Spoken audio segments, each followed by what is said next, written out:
یہ مجھے دیکھ رہے ہیں. ٹھیک ہے, تو اتنا جب ڈینجر آ جاتا ہے پھر اس وقت ان کی مرضی کے خلاف داخل کرنا پڑتا ہے, پہلے سائیکوسس کو سیٹل کرنا پڑتا ہے, پھر ہم ایڈکشن کی پرابلمس کی طرف جاتے ہیں, اور پھر اس کے بعد ایک بہت بڑا پنڈورا باکس ہوتا ہے فیملی پرابلمس کا. جس طرح ہمارے آج کے ٹاپک میں بھی ہے نا کہ مینٹل ہیلتھ پرابلمس بھی آتی ہیں, فزیکل ہیلتھ پرابلمس بھی آتی ہیں, اور سوشل پرابلمس بہت آتی ہیں. اور کئی دفعہ وہ جو فیملی ریلیٹڈ ایشوز ہیں ان کی وجہ سے انسان لینڈ بھی کرتا ہے ڈرگس پہ, اور کئی دفعہ وہ ہم بچانے کے لیے بھی استعمال کرتے ہیں. تو یہ جو فیملی, جب میں ویسٹ میں کام کرتا تھا نا تو وہاں فیملی کا بہت کانسیپٹ ہوتا نہیں تھا.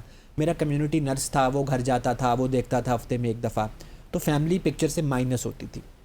یہاں فیملی ڈبل ایج سوارڈ ہے.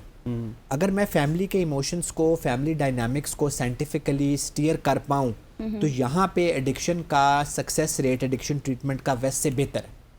لیکن وہ ایموشنز اتنے پرابلمٹک کئی دفعہ ہوتے ہیں ماں باپ کے, بہن بھائیوں کے, سوسائٹی کے, کہ بہت مشکل ہو جاتا ہے مریض کو ریکور کرنا. بالکل, یہ بڑی ڈبل ایج سوارڈ. اچھا ڈاکٹر صاحب, مجھے یہ بتائیے گا کہ آپ اس کے اوپر بھی تو پورا آپ کا تھیسس ہوگا کہ نوجوان اس نشے کی طرف کیوں جاتے ہیں, یا کسی بھی نشے کی طرف کیوں جاتے ہیں, لیکن اسپیشلی پاکستان میں جو پارٹی کلچر ہے, رات کو کسی دور میں فارم ہاؤس میں جانا, وہاں پہ جا کے ایک پل لے لینا, پھر وہ ڈفرنٹ جو نشے ہیں ان کا تو آپ نے ذکر کیا, جانے کی وجہ کیا؟ ہماری سوسائٹی میں تو اس طرح کی چیزیں پریویل نہیں کرتی تھی آج سے 10-15 سال پہلے.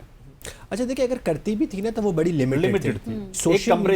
سوشل میڈیا سے ٹک ٹاک پہ جب ان پارٹیوں کی رپورٹیں آ رہی ہیں, دیکھیں اس میں ایک ایسپیکٹ ہے جس پہ میں اور آپ کچھ نہیں کر سکتے, لیکن پیغام دے سکتے ہیں, جو لیجسلیٹرز کے حوالے ہے, جو پولیٹیشینز کے حوالے ہے, کہ کہیں سے ڈرگز آ رہی ہیں, کنٹرول نہیں ہو رہا, لا انفورسمنٹ نہیں ہے.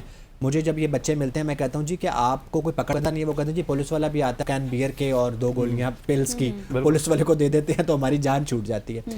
پھر میں نے پچھلی دفعہ بھی آپ ہی کے سیٹ پہ سال پہلے پروگرام میں ایک زہرا آپا کی نظم کا ٹکڑا سنایا تھا.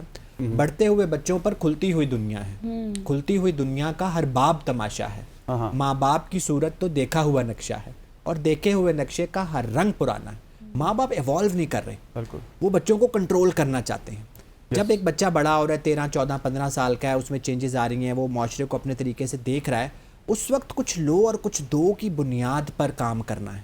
اس وقت ماں باپ ریلیجن کو یوز کرتے ہیں, روایات کو یوز کرتے ہیں, سوسائٹی کو یوز کرتے ہیں بچے کو کنٹرول کرنے کے لیے.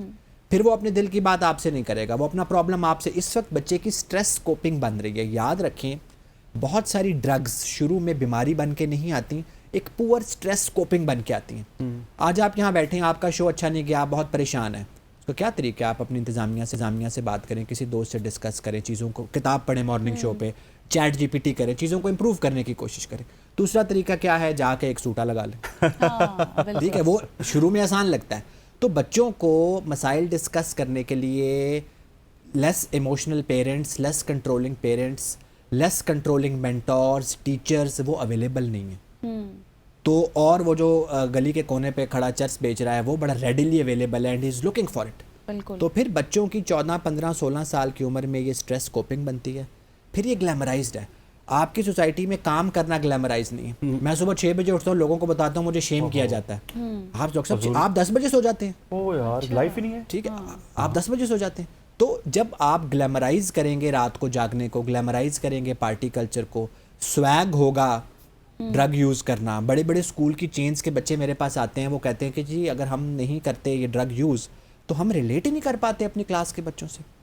اور چرس کو تو میں اکثر جب پیشنٹ سے بات کرتا ہوں, میں کہتا ہوں جی کوئی نشہ آور چیز تو استعمال نہیں کرتے, وہ کہتا ہے نہیں. پھر مجھے ڈسکلیمر دینا پڑتا ہے کہ چرس بھی ایک نشہ ہے. وہ کہتے ہیں ٹھیک ہے, پل بھی ایک نشہ ہے.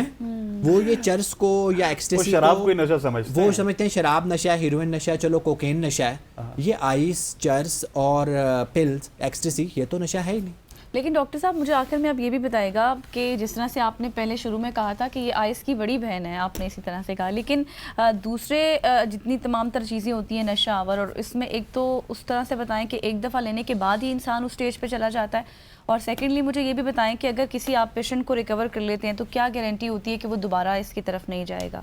اچھا, آپ کے دونوں سوال جو ہیں, سب سے پہلے تو یہ کہ یہ پرسنالٹی فیکٹرز بہت ہوتے ہیں. ٹھیک ہے, لوگوں کی, ینگسٹرز کی شخصیت میں تھرل سیکنگ ہوتی ہے, اچھا, اوپننیس ٹو ایکسپیرینس ہوتی ہے, وہ کچھ نیا کرنا چاہتے ہیں. نیا کرنے کو آپ کی سوسائٹی میں فی الحال ہے کچھ نہیں. ٹھیک ہے, سوائے ایک جو مارگلا کی ٹریلز ہے, چلو پہاڑی چڑھا دیا, اس کے علاوہ کیا, کوئی ماؤنٹینرنگ نہیں ہے, کوئی سوئمنگ نہیں ہے, جاگنگ نہیں ہے, میوزک نہیں ہے. تو وہ پھر اس طرف جاتے ہیں.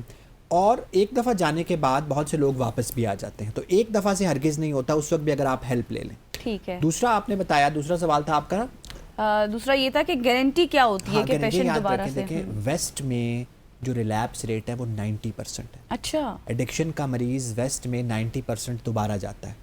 پاکستان میں ہمارے پاس پھر بھی حالات بہتر ہیں, بلکہ میں کل بھی کہہ رہا تھا, میں نے کہا یہ جو محمد بن سلمان صاحب ہیں سعودیہ سے, یہ مجھے کس دن پکڑیں گے, کیونکہ میرے پاس جو مریض تیسری دفعہ داخل ہوتا ہے اس کے گھر والوں کو میں کہتا ہوں اب اس کا سعودیہ کا ویزا لگاؤ, اس کی وہاں پہ نوکری ڈھونڈو. اس سوسائٹی میں اس کی ریلیپس پریونشن نہیں ہو سکتی کہ تیسری دفعہ علاج فیل اگر ہو رہا ہے 2 سال میں, یہ تیسری دفعہ داخل ہے.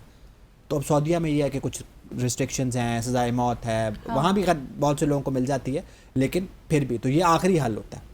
تو یہ یاد رکھیں یہ ایک محنت ہے جس میں کچھ دوائی ہے, ڈاکٹر کا رول ہے, کچھ فیملی کا رول ہے, کچھ پیرنٹس کا رول ہے, کچھ سوسائٹی کا رول ہے. سارے مل کے محنت کرتے ہیں تو ہم اس ٹھیک ہونے کے پروسیس کو لمبی ڈیوریشن تک ٹھیک. بالکل ویسے, اور ڈاکٹر صاحب نے جو آخر میں بات کی نا کہ آپ کی سوسائٹی کا وائبرنٹ ہونا بہت لازمی ہے, بہت ضروری ہے. اگر آپ کی سوسائٹی وائبرنٹ ہوگی, یہاں پہ کچھ کانسرٹس ہوں گے, پھر کچھ کمیونٹی اسٹرانگ ہوگی, میوزک ہوگا, کھیل ہوں گے, ٹریلس کے علاوہ بہت سارے آپشنز ہوں گے آپ کے پاس جو مہنگے نہیں ہوں گے, جو سستے ہوں گے. آپشنز بہت سارے ہوٹلس کے بھی ہیں, لیکن وہاں پہ جا کے آپ کو 20-25-30 ہزار روپے کا بل پے کرنا پڑتا ہے. ڈاکٹر صاحب thank you so much for joining اس, آپ کا بہت بہت شکریہ. خواتین و حضرات, صبح کی سوچ سے اتنا ہی. مجھے غزل اشرف کو اور ہماری پوری پروڈکشن ٹیم کو اجازت دیجیے. اللہ حافظ.